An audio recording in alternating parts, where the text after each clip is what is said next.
I call the Government Elections and Operations Committee to order. I'm trying to see if we got the minutes for approval. There's no minutes. Okay, there aren't no minutes, so we will go to the Duran 2556 bill. And I'll bring forward that bill because I believe it's on the table. And we are in possession of the DE1 amendment. And can Ms. Griffin walk through the DE1 amendment? Chair Quam and members, so this is the amendment that is labeled H2526 DE1. Changes from the bill as introduced. This brings in the whole section of section 471.895. It adds definitions of local government and public safety officer. On page 2, for the new clause 8, services for mental health or wellness support, a lot of this language is from the bill is introduced, but there are new criteria listed here. So starting on page 2, line 20, the services have to be provided or facilitated by a mental health professional who's qualified according to a certain statute. The services have to qualify as medical treatment for recovery from a traumatic event, and the services cannot be a luxury service or event as determined by the Campaign Finance and Public Disclosure Board. And then for the clause 9, most of this language is in the bill as introduced, except for clause 3. So, and this is similar to the previous clause. The event is not a luxury service or event is determined by the Campaign Finance Board.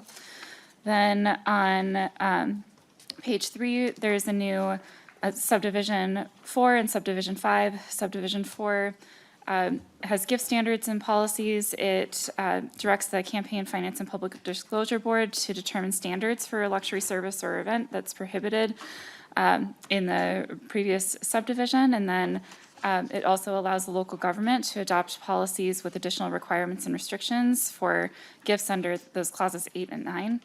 And then subdivision 5 adds or states that if a gift made under clauses 8 and 9 is made with the intent to influence a public safety officer's performance of the officer's powers or duties, it's subject to bribery penalties that are stated in statute. And Chair Quam, that concludes the overview. Thank you. And Chair Freiberg? Thank you, Chair Quam, and thank you for that summary. So, yeah, the language here was workshopped by Representative Duran, Representative Vernig, and myself. You know, it addresses several of the concerns that we had with the bill, and I think it makes it stronger. My understanding is Representative Duran is okay with this language. So, yeah, so that's the origin of it.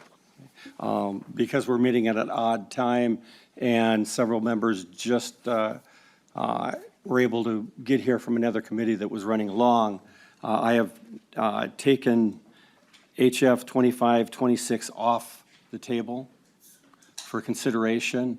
We just had a presentation from nonpartisan staff on what the DE is. Are there any questions? Representative Roach. Thank you, Chair. Do we know if Representative Duran's going to be able to make it or no? No? Okay. I guess maybe I'll ask Representative Freiberg and Vernig, since you guys worked with them, what was the reasoning for keeping first responders off here as far as fire? Yeah, the term, I don't believe they're kept off. So it's just the term first responders was not defined in state statute.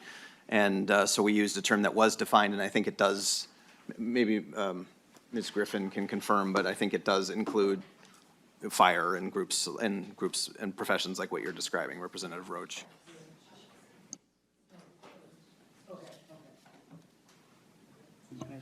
Any other questions? Would someone wish to move this bill? Well, Okay, would move that we adopt the DE1. Can I move that we adopt the DE1? Representative Vernig moves the Yes. DE1 amendment. Further discussion on the DE1. All in favor signify by saying aye. Aye. Opposed, nay. The amendment is adopted. Does someone wish to move the bill as amended? Chair, I can, I move House File 2526 to the floor with the DE1 as amended. Discussion? Seeing none, all in favor signify by saying aye. Opposed, nay. It has passed as amended. And now I think the gavel travels. Vice Chair.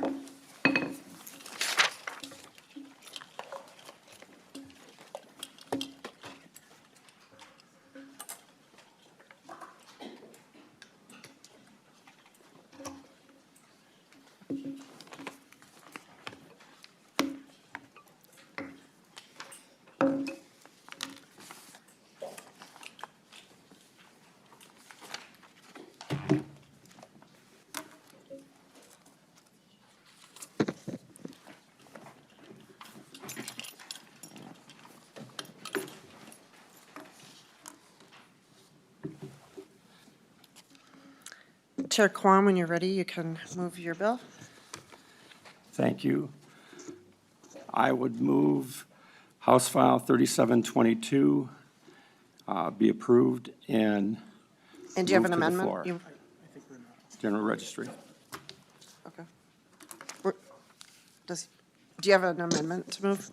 Yes, I do. Let me.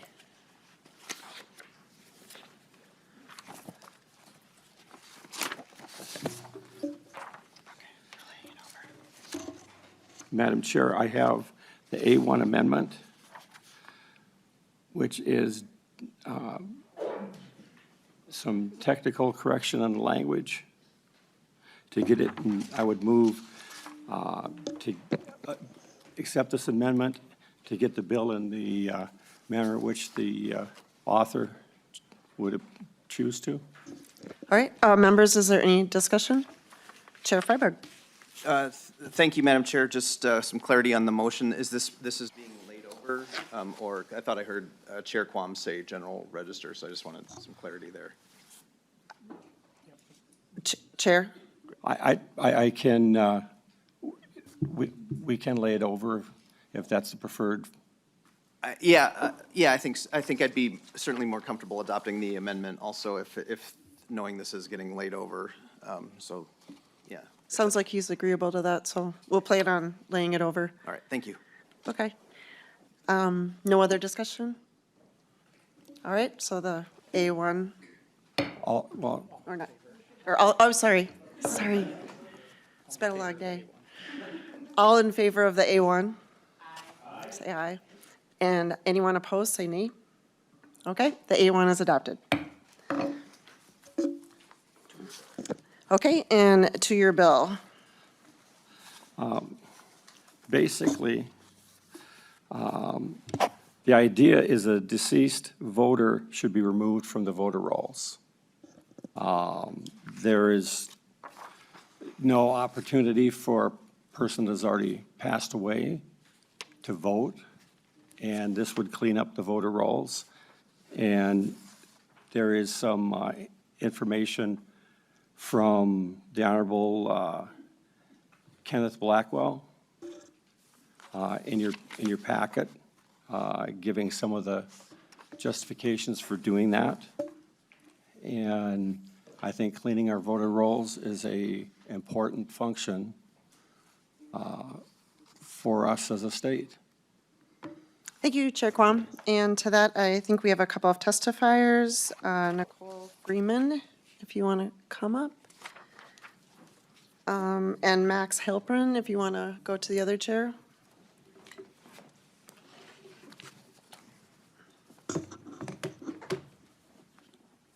If you want to state your name, and then you can continue with your testimony. Thank you, Madam Chair and Representative Quam. My name is Nicole Freeman with the Office of the Secretary of State. I hope today to bring good news to the committee that deceased voters are already not on active voter rolls. They are not in active status, they're in deceased status and aren't included on a roster or a public information lists of registered voters. They're no longer considered registered. The deceased status is a separate designation from even inactive status in our system. And that designation throws up a lot of flags. If there's ever an attempt to re-register under this person's name, apply for a ballot, or cast an absentee ballot. We believe that there's value in maintaining information from the record in the system, again, in deceased status, if it ever needed to be referenced for any reason. Additionally, marking someone as deceased could be done in error. Sometimes the records only include partial information. And so if that record was completely removed, there would be no ability to restore that person's voter history and other information like there is now if an administrative error is made. Thank you so much. Thank you for your testimony. And next, if you want to go ahead and state your name, and go ahead. Thank you, Chair Altendorf. I am Max Halperin. I'm not testifying on behalf of anyone today. Ms. Freeman already stated the basic issue with the original underlying bill. I'll just underscore that a bit by providing an analogy with what a traditional paper-based filing system would be, and by giving a concrete example of how it played out for one individual Minnesotan, Rose Yavorina. And then I do need to take a little time on the A1 amendment because that raises quite different issues than the underlying bill did. So with regard to the deceased voters, as Ms. Freeman said, we're all in agreement that deceased voters shouldn't be voting anymore. And if you imagine yourself in a county that's still using filing cabinets full of paper, both the current law and the bill would say you go to the filing cabinet and you pull out that voter's file. And the difference is, what do you then do with it after you've pulled it out? Do you feed it into the shredder, or do you stamp it deceased and file it back away in the archival area of the files so that it's still available for reference if there are any issues? And that's what current law does, is it maintains that archival record. And it is important to illustrate with the case I mentioned. She lived in Itasca County in a sparsely populated rural area up until her death on August 31st, 2024. And as is typical, the official certification of her death had to make its way up from the local level to the state health department, over to the Secretary of State's office, back down to the county auditor's office. And it took close to a month for all of that bureaucratic paperwork to happen. And so when the county auditor finally got the notice and marked her as deceased, they had already shortly before, on September 20th, sent out ballot packets for the November election to all of the registered voters in that area, which at that point still included her. And shortly thereafter, October 7th, the signature envelope came back, sealed, presumably a ballot inside. The barcode label indicated it was hers. The top part, the voter certification, had what purported to be her signature on it. And then below that, the witness area, her daughter swore that she had seen her dead mother vote. And, you know, Itasca County is a small enough place, maybe they would have just recognized that name when they saw the envelope come back, but they didn't need to, because they scan the barcode on the label, it pulls up the associated ballot record, and that ballot record is linked to the voter record. And the voter record is still there, marked as a deceased voter. voter, rather than having been removed, rather than having been fed into the shredder. And so SVRS immediately throws up a flag that says, hey, you can't accept that incoming ballot because it's from a deceased voter, as opposed to saying, Rose who? Never heard of her, which is, I guess, what it would say if you really did remove the record from the system. And so they were able to pull up that record, see who had marked it deceased, when and why it had been marked deceased, pull together all the information, send that information over to the county attorney's office for law enforcement investigation. Bottom line, the daughter winds up pleading guilty. Could they still have investigated and prosecuted had that record been removed? Probably. There are other sources of information, but it certainly facilitates getting quick and easy answers to the questions that arise in a situation like that if you've still got the records intact. So that's the issue with the underlying bill. With regard to A1, so this is about voters who, under current law, are marked as challenged due to guardianship, due to incarceration, or due to questions about their citizenship. And the A1 would say that instead of marking those with a challenge, they would be inactivated. So I just wanted to sketch out, if I'm an election judge in a polling place, what difference does it make when voter Joe Schmo walks in the door and says he wants to vote, if he's on the roster marked as challenged versus if he's been removed from the roster? If he's been removed from the roster, as A1 would have it, I can't tell the difference between Joe Schmo and any other new voter who walks in. He's not on the roster, fine, we do election day registration. We do the voter registration application. Name, birthday, address, present some sort of evidence to corroborate the resident's address, even though that wasn't what was at issue. And then there's a block of text with all the eligibility requirements, and Joe signs off saying, yes, I swear I meet all of those requirements. I am 18, I am a citizen, I have lived in the state 20 days, I'm not under a guardianship that removed my right to vote, I'm not incarcerated for a felony. Swears to all of that. I, as the election judge, have no reason to call his attention to any of those requirements in particular and say, well, what about this guardianship thing? Or what about this incarceration thing? It's just, okay, you swore you're eligible. Whereas if he's marked as challenged, the way current law has it, it doesn't just say challenged on the roster, it says why. It says challenged guardianship, or challenged incarceration, or challenged citizenship. And so then I, as election judge, put that voter under oath and orally make him swear to answer questions truthfully and ask questions specifically about guardianship or specifically about incarceration or whatever it is. And if based on those he seems to be eligible, then he signs off in writing on the general eligibility certification. So to my mind, we're better off with those challenges as current law has it, rather than inactivating those voters, turning them effectively into new voters, which is what the A1 amendment would achieve. Thank you. Thank you very much for your testimony. Madam Chair, Yes, Mr. Chair. if you look at the most recent audit of the voter registration system in the state of Minnesota, you'll find that several counties allowed a large number of challenged voters to vote in the election cycle that was reviewed. So For the That record, is- when was that report, for the record? that, I believe, was performed in 2018. And that was by the OLA, or? That was the, Office of Legislative Auditor did that. Okay. I'm just letting you know, and that's documented, and, easy to find and look up.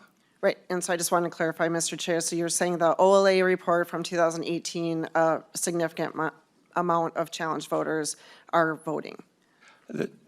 There were two audits. There was one presented the spring of 2018. And because the Secretary of State's office neglected to include over 15,000 bad registrations that were flagged by federal law, the auditor went and did a sampling during the summer of 2018, and in that discovered some irregularities in the fact that counties were allowing challenged to vote in that election. Thank you, Mr. Chair. With that, I would like to ask a question to Mr. Gehring. I have heard from election judges that say that they do not see people marked challenge. Is that, do you realize, or do you have any awareness, like, is that different by county, or is it an error by the judge? But what I was told is that judges are saying they do not see, they are not being flagged of a voter being marked challenge. And I'm just wondering if you could give any information on that, Mr. Gehring. Madam Chair, this might be a good question for, I don't know, Nicole Freeman's still in the room. She might be able to answer the kind of like statewide practice with this. I know in some jurisdictions that use the electronic poll pads, the poll pad when a voter checks in should show a challenge, and it prompts them to ask questions about what the challenge is about and like how to clear the challenge. But I don't know that that same technology is used in every precinct. So maybe Ms. Freeman could clarify. Thank you for your help. And yep, Nicole is approaching. And so when you get there, if you want to go ahead and you could answer that question, thank you. Thank you, Chair. Yes, what Mr. Gehring reported was correct. Nicole Freeman, Office of the Secretary of State. What Mr. Gehring said is correct for any jurisdiction that is using the electronic poll books. That challenge will pop up as soon as that voter is selected. I believe it's even on the screen as the election judge is searching for the voter.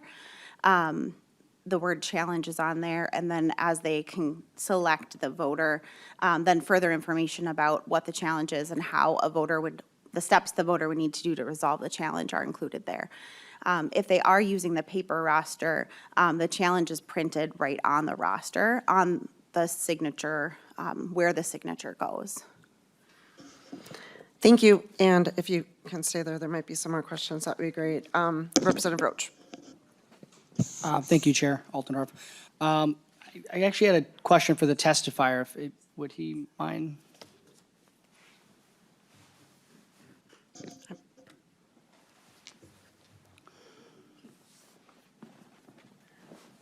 I appreciate your testimony. My question for you was, and it may not be germane to this specific bill, but as an election judge, when there's a challenge like that you've had to ask those questions, would it not be pertinent for us to have provisional ballots where then that can be set aside and verified at a later date than just having somebody give an oral oath? Go ahead, Max. Max Halprin. Thank you, Chair Altendorf. Thank you, Representative Roach. So the question of challenges, first of all, I will say that challenges of the three kinds that we're talking about here, guardianship and incarceration and citizenship, arise extremely infrequently. I have personally never seen a single instance of any of those three, and the statistics say there just are not many of them out there. The typical challenges are with regard to residents. So the question Representative Roach raises of, would it make sense to use a provisional ballot? I would say it depends whether a better answer can be obtained with a few extra days regarding someone's residence or regarding whatever is at issue than can be obtained on Election Day. It turns out it's really very difficult to figure out where someone really resides. U.S. legislators are familiar with some of the cases of candidates for the legislature who have run for office outside their district. And it's very you know, a lot of investigation goes into pinning down where someone resides. I don't know that you can necessarily answer that better with a few extra days.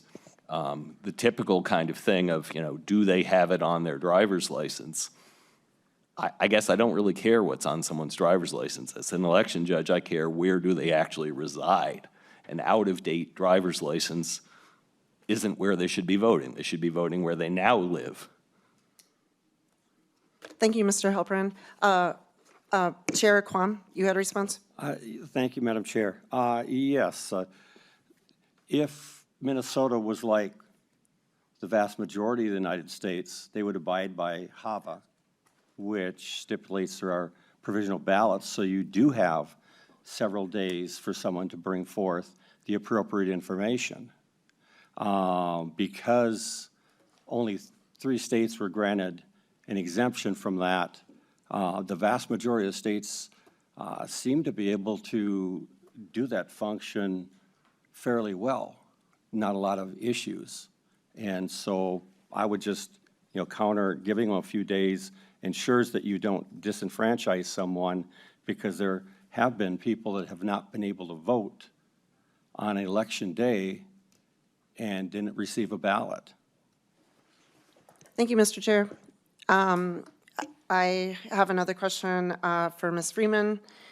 I would like to ask, so we have an active voter list and an inactive voter list, and my question is, on the inactive voter list, is that just people who are deceased, or what does the inactive voter list entail? Like, who is on that list? Thank you, Chair. Excuse me. So the folks that are on the inactive list, the folks that are on the inactive list are individuals that have moved from, I'm gonna cough.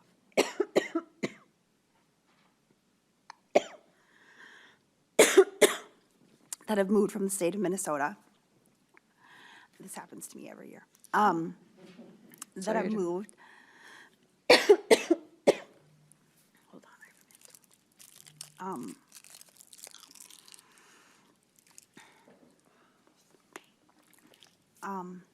Individuals that have moved out of the state, individuals that have been removed due to annual list maintenance, or individuals who have asked to be removed from the voter lists.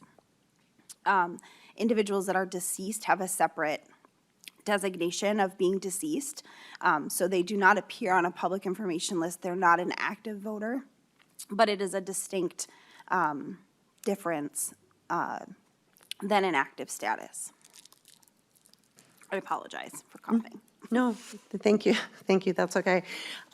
So just to further clarify then, the inactive voters, you're saying if they're deceased, they are not. That is a separate list. And then my next question is, do you track how many people become inactive every year, or is that made available anywhere? Thank you, Madam Chair. Yes, they are two separate designations within the database. Our office does perform annual list maintenance. Excuse me, and I believe that number has been previously publicly reported as to how many folks have been moved to inactive status. I don't have that number with me. I'm happy to share it with the committee tomorrow, though. Thank you. And with that, Representative Coulter, you have a question? Yeah, excuse me. Thank you, Madam Chair. And my question is for Ms. Freeman. I feel like we're sort of glossing over the value of maintaining this list of folks who are marked as deceased. You mentioned having, voter history and all of that, but so I want to make sure, first of all, I understand this. So if this bill were to become law, someone is marked deceased and they are then entirely removed from SVRS. There's no record of them in any way, shape, or form in SVRS. Am I correct about that? Ms. Freeman? Thank you, Madam Chair and Representative Coulter. That is the office's read of the bill, that the person would be completely removed from the system, so there wouldn't be any record of previously voting, where they might have lived, when they might have voted, those sorts of things. Correct. Representative Coulter? Thank you, Madam Chair, and thank you, because that's my read of the bill as well. And so, sort of walking through this process a little bit, I mean, you mentioned again, if somebody is marked as deceased in error, then they may not know about that. They show up at their polling place and there is no record of them. Presumably their recourse would be, I guess, to register again. But I guess, my question is, so let's sort of take the most sort of negative look at this. If somebody is looking to attempt to register to vote as a dead person, if they are able to gain access to, someone's name, address, driver's license, or whatever else, and do all of the other things, if there's no record of this person in SVRS, would there be, I guess there would be other sort of fail-safes, but there wouldn't be anything in SVRS to indicate that this person is deceased. Am I correct? Ms. Freeman? Thank you, Representative, or Chair, and Representative Coulter. I think that, I guess what I'll say about that is that I would agree that the benefit of retaining this data within the system with a different designation is that, yes, anybody who is trying to come later and either cast a ballot or re-register, that there are several flags that are put up there. As we've talked about a lot, there's different verification checks, yes, that should be flagged as well, but, sort of I don't know what a good analogy would be, but sort of the first flag would not go up if these folks would be removed. Yes. Thank you. Do you have any other discussion? No? Final comments? Yeah, one clarification. If the system was really working, there wouldn't be the flagged registrations of deceased people on the federal HAVA site, which has shown up repeatedly. So apparently something's falling through the cracks. So with that, the bill is tabled. With that, we will, HF 3722, we are laying over the bill. Okay. See, I can get along.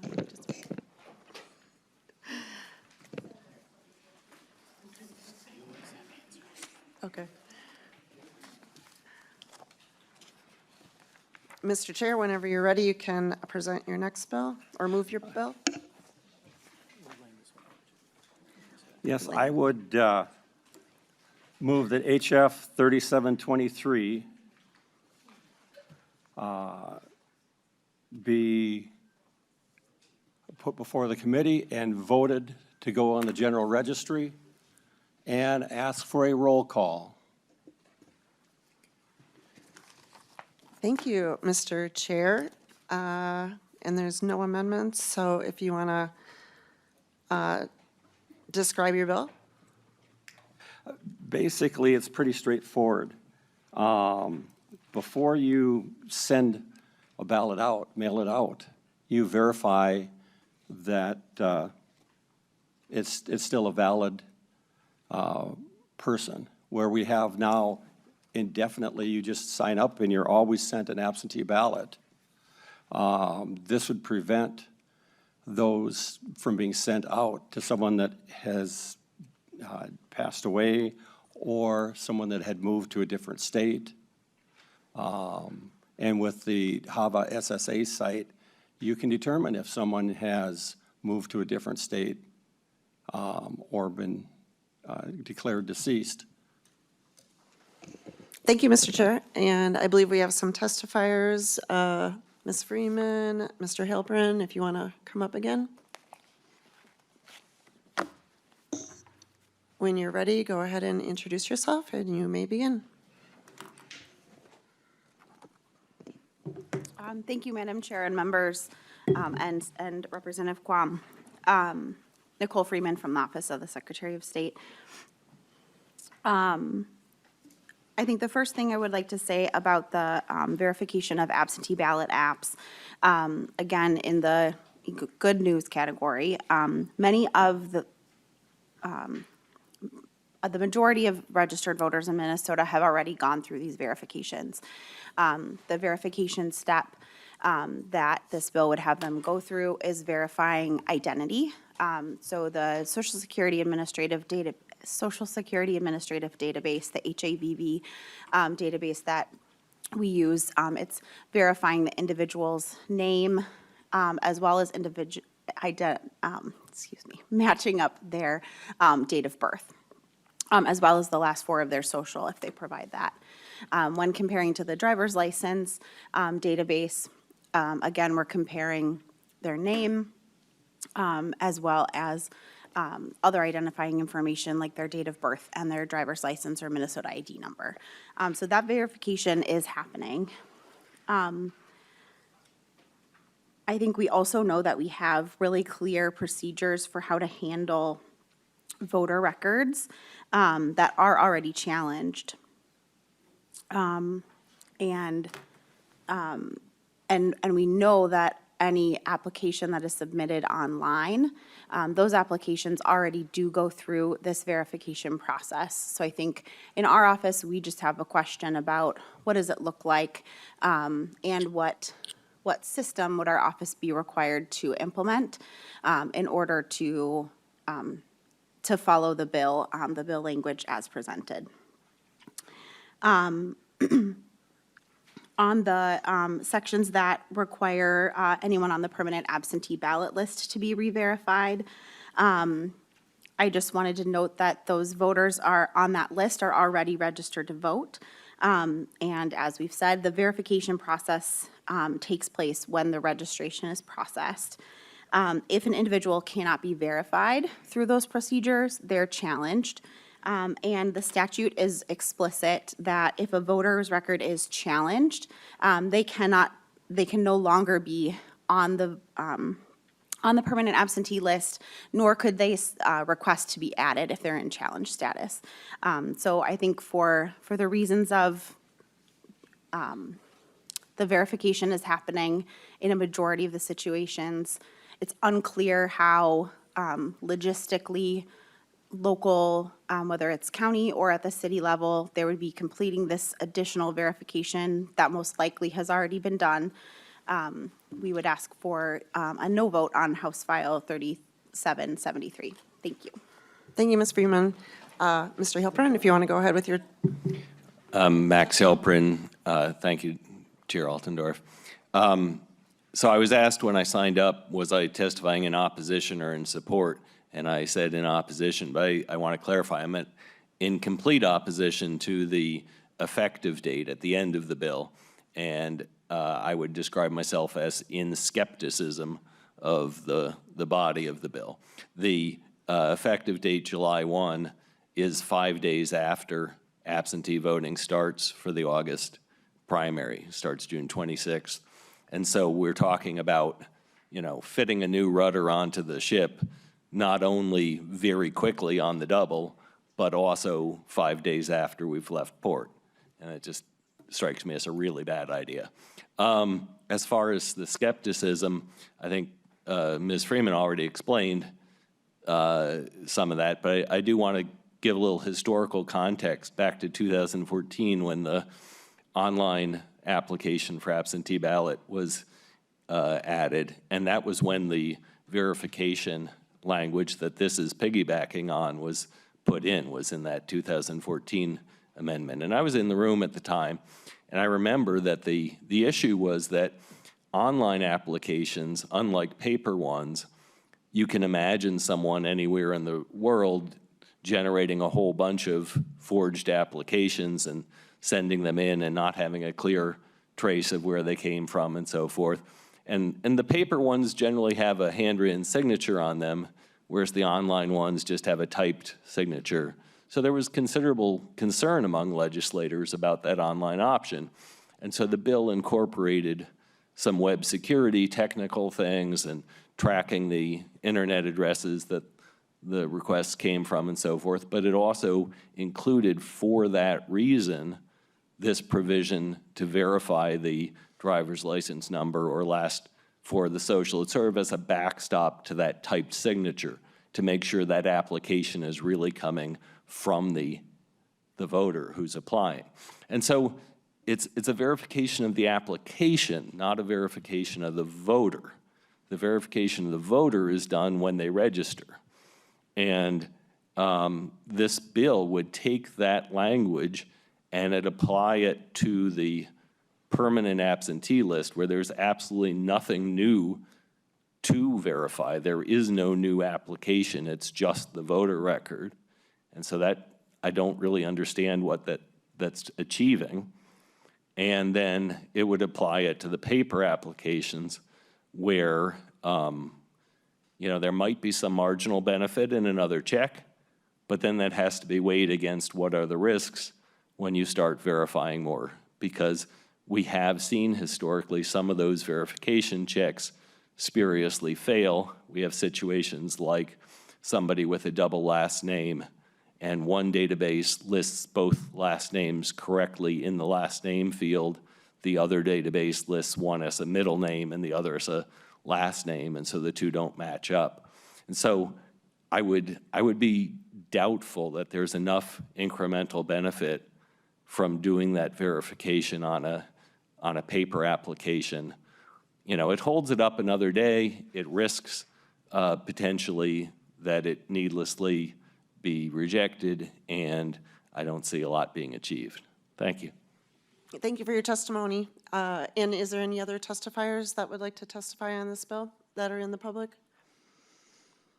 No? With that, Mr. Chair, did you have any comments before? Yes. I'm confused by the testimony because somebody registers and you're on that list forever. Basically, somebody moves, what is the frequency of people moving out of the state of Minnesota? People die. And they said, well, they've already been checked. Well, if it's on there permanently, then as years go by, people die, people move, and you're still sending them out because we are seeing where deceased people's ballots are being sent out. And we've also seen of where an absentee ballot was sent to a non-citizen who came forward and say, hey, I didn't register to vote, and said, here's the ballot back. And that was, I believe, something that came out of the AVR. But it comes to the fact that they say we need to keep on the deceased, identification on there. Well, fine. Then actually use that and verify that you're not sending out ballots to somebody's past, and that this is too much of a burden. Secretary of State's office has repeatedly testified before this committee that they do updates frequently throughout the year. So just time those updates to the week before you mail out ballots, because we need to ensure the integrity of our system. And again, repeatedly looking at the HAVA SSA site, there are tens of thousands of people in recent election cycles that failed. Some of them failed because they were dead. Some of them failed because they had multiple locations, that they lived at a new address, but were still registered in the state of Minnesota. So if you're already doing it, then just do it before you mail out the absentee ballots. So there's no extra work. It's just the timing of it is appropriate. And, they left out on that HAVA verification, it checks the birth date, your address, your legal name, and then, either they can verify through the National Driver's License Database, or they can verify with the last four of the social security number. So it's not just the name. It's the place where you live, so it's an address, and it's, you know, your social security number or your driver's license. So I find it is awfully prudent before we send them out to do the checks and the balances, because there are documented occurrences. And so with that, I will Thank you. wait for the vote. Thank you, Chair Quam. We'll go to member discussion, and Representative Lee, or Vice Chair Lee. Yeah, thank you, Chair. So, yeah, I would just have to say, you know, we're going to take this to a vote, but, you know, as the text says here, it's asking the Secretary of State to create a new website. And so I'm going to vote no. We don't have a budget agreement. We also don't have a fiscal note, and creating such a website would probably cost money and time and resources. It also seems like it's unclear, you know, where the responsibilities would lie between the counties and the Secretary of State. And so we just want to make sure that we have that for the record. Thanks. Thank you. Representative Roach? Thank you, Chair. Would Ms. Freeman be willing to ask? Ms. Freeman, Answer if you want questions. to approach again, that'd be great.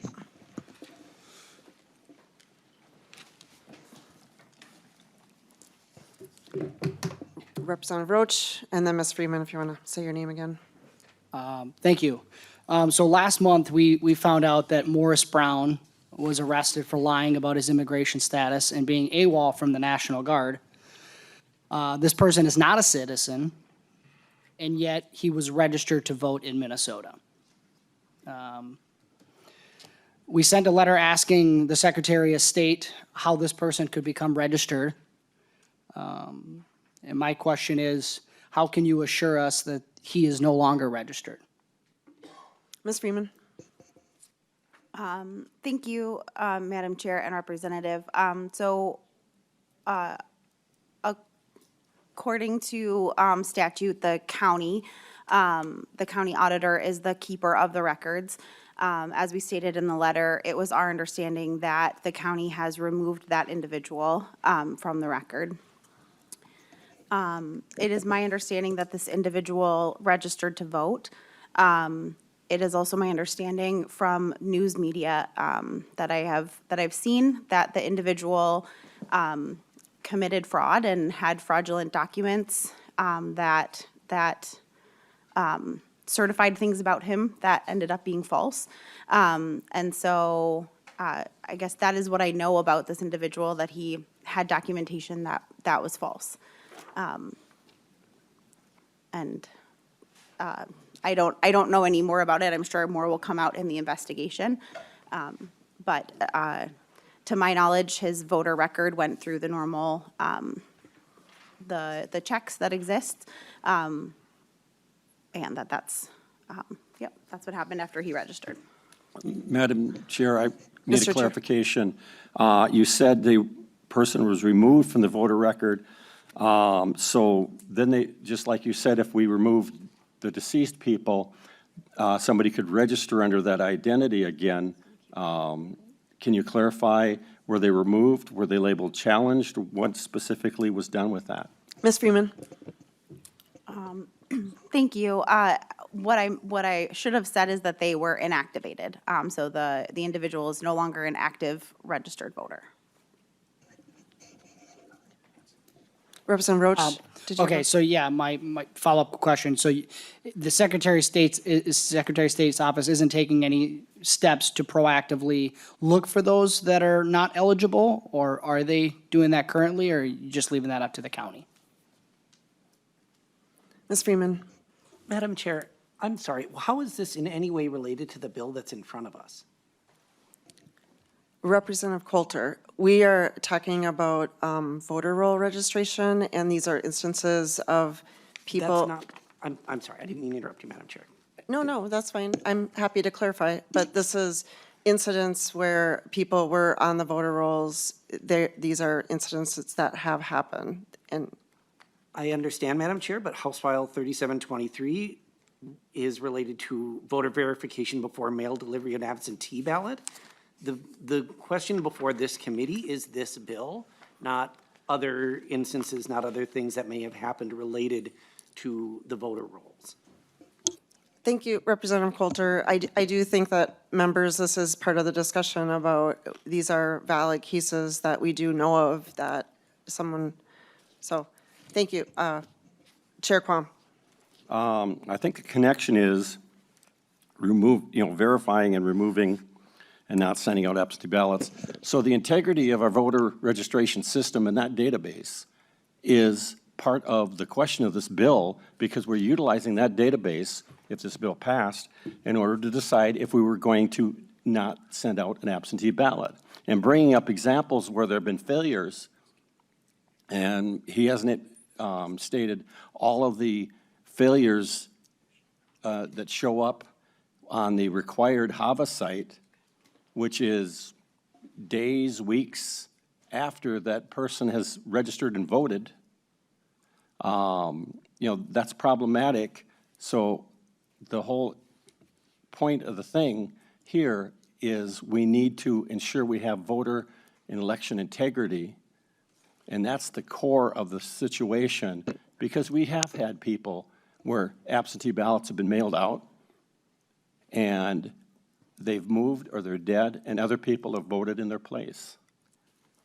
Thank you, Chair Quam. Follow-up, Representative Roach? Well, yeah, I'll just kind of speak to that. Thank you, Chair Altendorf. Yeah, I'd love to be asking these questions of Steve Simon. He's not here. I believe we did request his attendance tonight, or Monday, and today's is, the follow-up for Monday. Ms. Freeman is here from the Secretary of State's office who oversees the election, so I think it's pertinent to ask these questions. A follow-up question is, Ms. Freeman, will your office cooperate with law enforcement agencies that have proof of ineligible aliens that are registered to vote? Ms. Freeman? Thank you, Madam Chair and Representative. The office has cooperated, as we did in the case that was charged earlier this summer. Yes, we cooperate with law enforcement when specific allegations are brought to us, and data is needed to be provided according to statute. We follow what state statute tells us we can do, yes. Representative Roach? Okay, thanks. Good. Are there any other member questions? Chair Freiberg? Thank you, Madam Chair. Yeah, I mean, it's, I guess I share some of the concerns Vice Chair Lee raised here too. There's, I think Mr. Halperin raised the point of the effective date. I think the cost of verifying this suggests there should be a fiscal note. And we heard testimony too about what would happen if the info on the application can't be matched. Then the example was mentioned of people with a compound last name and so forth, and then what happens to them. I just, it's unfortunate a vote was requested. So, if laying it over does give the opportunity for further work, but at least at this point, this is not a bill I can support. Thank you, Chair Freiberg. Closing comments on that, Chair Quam? I'm surprised that some members of the committee don't realize or weren't maybe here to hear the Secretary of State's personnel in office say they repeatedly do these verifications and checking, getting rid of deceased people and et cetera during the year. So it's part of their regular process they're doing. This is just saying, hey, make sure you do it before you send out the absentee ballots. As in, some of the questions about, determining and different names and et cetera. If you put down the wrong legal name, you will fail in the federal HAVA SSA verification. Because when you register to vote, you're supposed to use your legal name. That's what gets recorded, and then that's verified by the federal system. And all the states have been doing that, except for maybe North Dakota, which has some basically very lenient allowances for people to vote. But for many years, Minnesota keeps running things through the system like they're supposed to because it's required by federal law. And any regular election on an even-numbered year in November has federal offices on it, and we are required to abide by that federal law. And we use that federal system for verification. And the absurdity of saying, well, but we might have his name written wrong. If you register without your legal name, you fail the verification system because you're required to use your legal name. So I don't see that as being a big confusion. And because of federally, with the driver's license database and with Social Security Administration database, they know if there are duplicate addresses for the same person. That's one of the reasons it's there. But I'm just trying to say, hey, you go through, before you mail these out, since it's a permanent list that you keep mailing out, you do one of your verifications that you say you do during the year, a week or two before you mail them out, and you're covered. So I just hope people can vote yes. Thank you. Thank you, and with that, we'll go to the roll call. Chair Quam, Aye. Chair Freiberg. Vice Chair Altendorf, Aye. Vice Chair Lee, No. Representative Acom, No. Representative Coulter, No. Representative Davis. Representative Gordon. Aye. Representative Greenman is excused. Representative McDonald is excused. Representative Roach. Aye. Representative Vernig. No.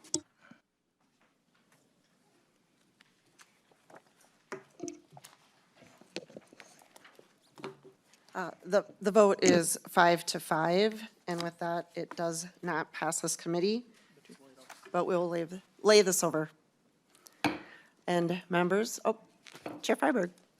Well, after that, I hope everyone will consider going to Civility Caucus karaoke. I hope to see you there. Well, you see, I hope we get a few bonus points that we went through this faster than you maybe thought, so you can get there. But with that, members, we are adjourned.